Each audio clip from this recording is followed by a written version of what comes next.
Good afternoon, my name is Felipe Ramirez Farias, and today I'm going to talk about the effect of incorporating reclaimed asphalt pavement on macroscopic and microstructural properties of high ductility cementitious composites. First of all, we have the introduction when we can see that the concrete is the utmost consumable construction material in the world.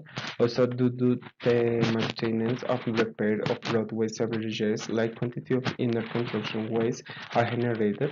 That material can be transferred to reclaimed asphalt pavement, which is produced by milling and breaking the old damaged asphalt pavements. Also, this study aims to investigate the effect of reclaimed asphalt pavement content on the fresh and mechanical properties of high ductility cementitious composites, including compressive strength and direct tensile performance. Also investigate the matrix fracture toughness and the fiber matrix interface properties to explain the change of mechanical properties. Before that, we have to see the design principles of ADCC that principally are three: the strength criterion, the initial cracking strength, and also the energy criterion.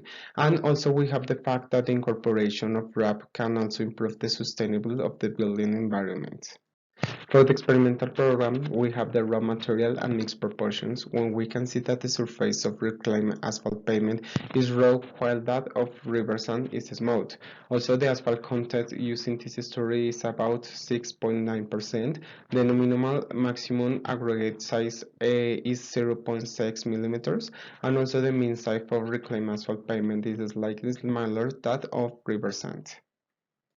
In the test methods, we have that they use prisms that were prepared for testing the flexural strengths, also 6 cent cubes that was used for testing the compressive strength, 3 dot bond specimens that were prepared for direct tension test, and also 4 notch beam specimens that was used for determining the influence of reclaimed asphalt pavement contents on the matrix fracture toughness.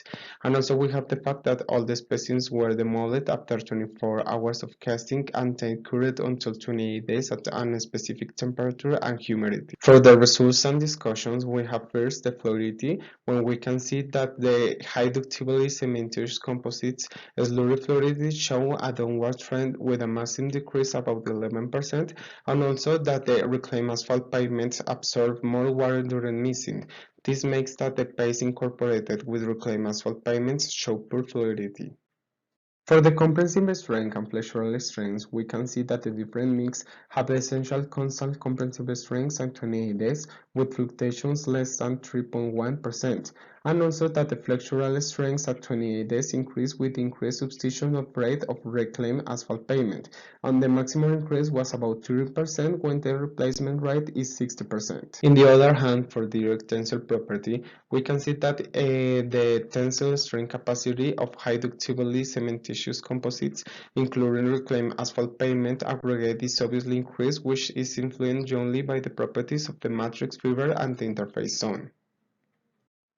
It's the same for the matrix fracture toughness, when we can see a decrease with an increased amount of reclaimed asphalt pavement, and also as the external load increases, the crack preferentially develop along the asphalt layer, leading to less tortuous cracking path compared to the crack paths around the river sand in the matrix. Finally, for the tensile strength or hardening behavior, we can see that the decrease of peak brightening strengths explains the downward trend of the tensile strengths in high ductility cementitious composites specimens with reclaimed asphalt pavement content, and also that it is clear that both the pseudo-strength hardening and the tensile strength capacity increase with the rise of reclaimed asphalt pavements in the mixing.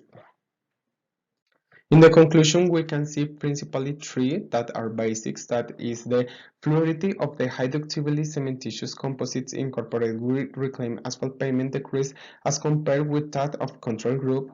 Also, the scanning electron microscope observation results indicate that the interface between the reclaimed asphalt pavement and cementitious matrix is well bound when the reclaimed asphalt pavement with maximum grain size of 600 micromillimeters is used as aggregate in the high ductility cementitious composites.